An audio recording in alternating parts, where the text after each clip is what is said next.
bear fruit that will last. யோவான் 15:16. நீங்கள் தரும் கனி நிலைத்திருக்க உங்களை ஏற்படுத்தினேன். இது கிறிஸ்து வழங்கும் வாழ்வு தரும் நற்செய்தி. கிறிஸ்துவே உமக்கு புகழ். இயேசுவில் அன்பார்ந்த சகோதர சகோதரிகளே, அன்பார்ந்த தொலைக்காட்சி நேய விசுவாசிகளே, மட்கயான் என்ற 17வது நூற்றாண்டு பிரெஞ்சு மிஸ்டிக்ஸ் அவருடைய வார்த்தைகள், those in the highest state of religious experience desire nothing except that God may be glorified in them by the accomplishment of His holy will. இறை அனுபவத்தின் உச்சத்தை அடைந்தவர் இறை சித்தம் நிறைவேற்றல் இறை மகிமைக்காகவே அன்றி வேறெதற்கும் இல்லை. AMDG என்ற எழுத்துக்களை பார்த்திருப்பீர்கள். இந்த எழுத்துக்களின் அர்த்தமெல்லாம் தெரிந்திருக்க வேண்டும். ஆழமான விசுவாசம் என்னும் ஆழமான ஞானத்தை பெற இவைகள் நமக்கு நிறைந்து கிடக்கின்றன. உதாரணமாக இந்த பாஸ்கு திரியிலே ஏ என்ற எழுத்து, கீழே ஒமேகா என்ற எழுத்து, ஆல்ஃபா ஒமேகா, துவக்கமும் முடிவும். AMDG என்றால் ad majorem Dei gloriam, to the greater glory of God, இறைவனின் அதிமிக மகிமைக்காக. இவைகள்தான் இந்த இறை அனுபவத்தின் உச்சத்தில் இருப்பவர்கள். அவர்கள் ஒருவேளை அழைக்கப்பட்டவர்களாக இருக்கலாம், இறைவனுக்கு சொந்தமானவர்களாக இருக்கலாம், சாதாரண மனிதர்களாக கூட இருக்கலாம். ஆஸ்கர் அவார்டு வாங்கிய பொழுது அப்துல் ரஹ்மான் இந்த வார்த்தைகளைத்தான் சொன்னார். மிகப்பெரிய பெருமை, எல்லாம் இறைவனுடைய மகிமைக்காக. இதுதான் உண்மையாகவே உயர்ந்த நிலையில் இருப்பவர்களுக்கு இருக்கின்ற ஒரு உயர்ந்த நிலை. இளையராஜா கூட இப்படி ஒரு எளிமையான மனிதர், இறைபக்தியுடையவர், ஆகவே இந்த இறை சித்தத்தை தேடக்கூடியவர். அதே போல் ரஜினிகாந்தும் நிறைய ஃபேன்ஸ் உண்டு உலகம் பூராக. இருப்பினும் அவர் இந்த பாபா கடவுளை வழங்கக்கூடியவராக, இறை பக்தி உடையவராக இருப்பதை பார்க்கிறோம். இப்படி இறைவனால் அழைக்கப்பட்டவர்கள், துறவிகள், இவர்கள் மட்டும் அல்ல, உலக வாழ்விலும் வாழ்பவர்கள் கூட இன்னும் மிக பெரிய பெயரையும் புகழையும் பணத்தையும் வைத்திருப்பவர்கள் கூட அந்த நிலைக்கு இருப்பார்கள். ஆகவே நான் அடிக்கடி சொல்லுகின்ற ஒரு தமிழ் வார்த்தைகள், ஒரு மனிதனுக்குரிய உயரம் என்பது அவனுடைய 5 அடி உயரம் 6 அடி உயரம் அல்ல. உயர்வான எண்ணங்களே நிஜமான உயரங்கள் என்பதையும் நாம் கருத்தில் கொண்டிருந்தோம் என்றால், நம்முடைய எண்ணங்கள் எல்லாம் இறைவனை சார்ந்து இறைவனுக்காக வாழுகின்ற மனநிலையில் இருந்தோம் என்றால் மற்றவைகள் எல்லாம் அடுத்து வரும். இறைவனுக்கு முதலிடம், முக்கியத்துவம். இதைத்தான் நான் மிக மிக வலியுறுத்துவது. காலையிலே இறைவனுக்கு நாம் கொடுக்கின்ற நேரம், திருப்பலியிலே பங்கேற்றல், அது மக்களாக இருந்தாலும் சரி, பிள்ளைகளாக இருந்தாலும் சரி, அந்த பழக்கத்தை மேற்கொண்டோம் என்றால், இறைவனுக்கு என்றால் அது முதலிடம், முக்கியத்துவம், மிக சிறந்தது. The best to the Lord. அது நேரமோ, வாய்ப்போ, தருணமோ, பணமோ, காசோ, பொருளோ, உழைப்போ, எதுவாக இருந்தாலும். ஆக அத்தகைய உச்சத்துக்கு செல்வது நாம் பெற வேண்டிய ஒரு ஞான முதிர்ச்சி. மெச்சூரிட்டி பல வகையிலே நாம் பெறுகிறோம். சாப்பிடுகிறோம், உடல் வளர்கிறது, படிக்கிறோம், அல்லது பல வகையான பள்ளிக்கூடங்கள், அதன் பிறகு கல்லூரிகளுக்கு சென்று பட்டங்கள் வாங்குகின்றோம். இவைகளெல்லாம் அறிவை வளர்க்கின்றன. Mental maturity, physical maturity, mental maturity, spiritual maturity அது கிடையாது. புது நன்மை வாங்குகிற சமயத்தில் படித்த ஜெபத்தோடு முடிஞ்சு போச்சு.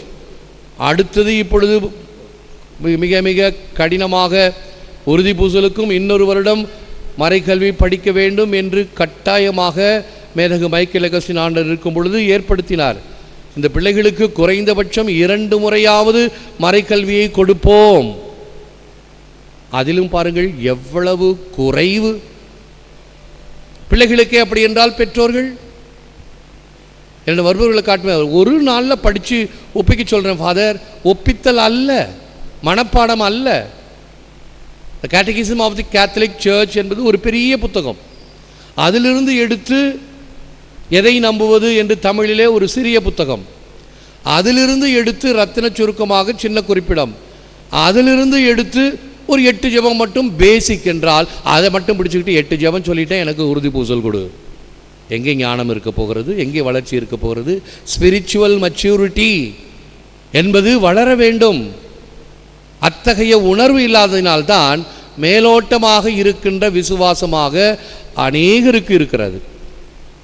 கரையோரம் இருக்கின்ற கடல் ஆர்ப்பரிக்கும், சத்தம் போடும், ஆனால் ஆழ்கடல் அமைதியாக இருக்கும். ஆதியனே அந்தம் நடுவாகி அல்லானே ஈர்த்தென்னை ஆட்கொண்ட எந்தை பெருமானே.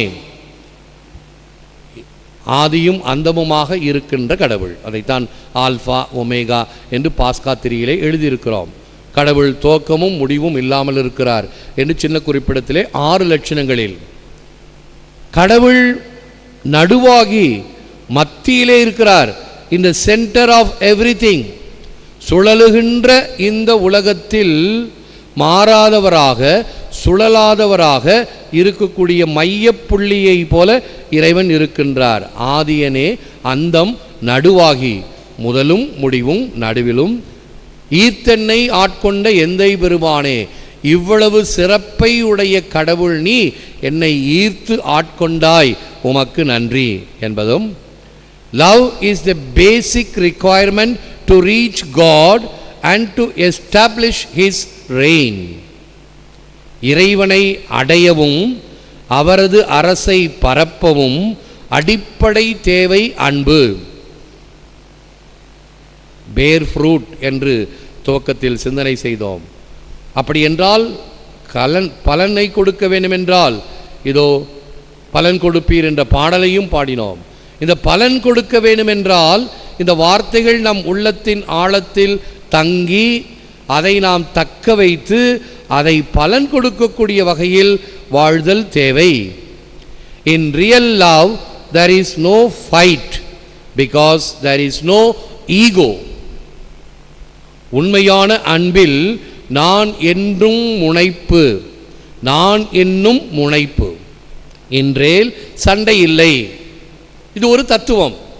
இந்த தத்துவத்தை மிக மிக சுலபமாக எளிமையாக கலைக்காவிரி குழுவினர் ஆங்காங்கு நிகழ்ச்சிகளுக்கு செல்லும் பொழுது மிக சிறந்த நிகழ்ச்சிகளை எல்லாம் கலைக்காவிரி குழுவினர் கொடுப்பார்கள். என்னுடைய சில்வர் ஜூபிலிக்கு நெல்லித்தோப்பில் இருக்கும் பொழுது கலைக்காவிரியை அழைத்திருந்தேன்.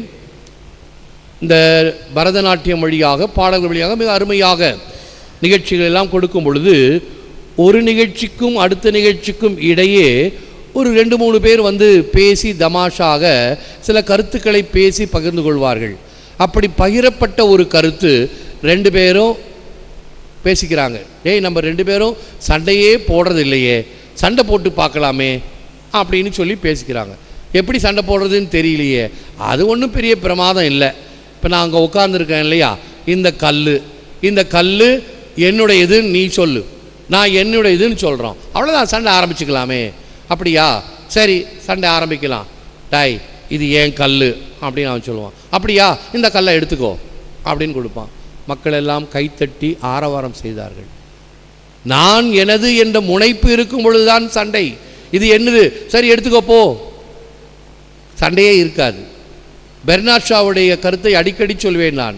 பெர்னாட் ஷா ஒரு பெரிய நாடகாசிரியர், நல்ல சிந்தனையாளர், நிறைய நாடகங்களை எழுதியவர். அவருக்கு எதிராக ஒருத்தர், ஒரு போட்டி பொறாமையாளன். அவனுக்கு மட்டும் என்ன இவ்வளோ புகழ், நானும் தானே எழுதுகிறேன் அப்படின்னு. ஒரு நாள் 2 பேரும் எதிரும் புதிருமாக ஒரு சிறிய மரப்பாலத்தில், அந்த மரப்பாலம் எல்லாம் அந்த காலத்தில் ஒன்று தென்னை மரங்களோ பனை மரங்களோ 2 மரங்களை குறுக்க போட்டிருப்பாங்க. ஆகவே நேராக 2 பேரும் போக முடியாது. ஒருத்தர் வழிவிட்டு ஒதுங்கினா தான் இன்னொருத்தர் போக முடியும். ஆகவே இந்த விடாக்கண்டன் கொடாக்கண்டன் ஆகிய இந்த எதிரி பெர்னாட் ஷா முன்னாடி குத்துக்கல்லாட்ட நின்று I do not give way to fools, நான் முட்டாள்களுக்கு வழிவிடுவது கிடையாது அப்படின்னு நிற்பான். பெர்னாட் ஷா ஒதுங்கிக்கிட்டு ஐ டூ, 2 எழுத்து ஐ டூன்னு ஒதுங்குவார். அப்படின்னா என்ன அர்த்தம்? முட்டாள்களுக்கு நான் வழிவிடுவது உண்டு, போ முட்டாளே என்று அவனை முட்டாளாக்குவார். ஆகவே இந்த ஈகோ இருக்கும் பொழுதுதான் நானா முந்தி நான் முந்தி என்று ஒருவருக்கொருவர் சண்டையிடுதல். இந்த ஈகோ என்ற தன்னலம், ஈகோ என்ற வார்த்தைக்கு அர்த்தம், எழுத்துக்களுக்கு அர்த்தம் எட்ஜிங் காட் அவுட். இதுதான் ஈகோ. இந்த 3 வார்த்தைகள் கடவுளை புறம்பே தள்ளி நான் எனது என்பதை உள்ளே வைக்கும் பொழுது இப்படிப்பட்டவைகள் ஏற்படும். A hero sacrifices what he cannot keep to gain what he cannot lose. ஒரு தான் இழக்கக்கூடாத ஆதாயம் இல்லாத ஒன்றை ஒரு வீரன் தியாகம் செய்கிறான். இது எனக்கு என்று பிடித்து வைத்து கொண்டால் தானே, அது எனக்கு வேண்டாம் என்று எப்பொழுது தியாகம் செய்கிறானோ அப்பொழுது அவன் வீரனாகிறான். நிறைய கதைகள் சொல்லலாம், நேரமில்லை. ஆகத்தான் எனது என்பதை விடுத்து நாம் வாழ்வதற்கு முயற்சிக்க வேண்டும். இதற்கு அன்பு அடிப்படை தேவை என்று சொன்னோம். இதை பற்றி மதர் தெரேசா கூறுகிறார், at the hour of death when we come face to face with God, we are going to be judged on love, not on how much we have done, but on how much love we put in the doing. இறந்த பின் இறைவனின் நீதி வாசல் முன் நிற்கும் போது நாம் தீர்ப்பிடப்படுவது அன்பு என்ற துலாக்கோலால். துலாக்கோல்னா தராஸ். எவ்வளவு செய்தோம் என்பது அல்ல, எப்படி செய்தோம் என்பதை நாம் உணர்தல் வேண்டும். Teach us, good Lord, to serve you as you deserve, to give not to count the cost, to fight not to heed wounds, to toil and not to seek for rest, to labor not to ask for any reward, save that of knowing that we do your will through Jesus Christ our Lord. Loyola இஞ்ஞாசியாருடைய இந்த ஜெபத்தை முழந்தாளிட்டு ஜெபிப்போம். ஆண்டவரே, எனக்கு கற்பியும், உம் பிரதான அன்பிற்கேற்ப உமக்கு ஊழியம் புரியவும், இழப்பை பாராமல் கொடுக்கவும், காயங்களுக்கு இணங்காமல் போராடவும், களைப்பை பாராமல் உழைக்கவும், பலனை எதிர்பாராது பாடுபடவும், உம் சித்தம் அறிந்து எங்கள் ஆண்டவராகிய கிறிஸ்து வழியாக உமக்கு ஊழியம் புரிய எனக்கு கற்பியும் ஆண்டவரே.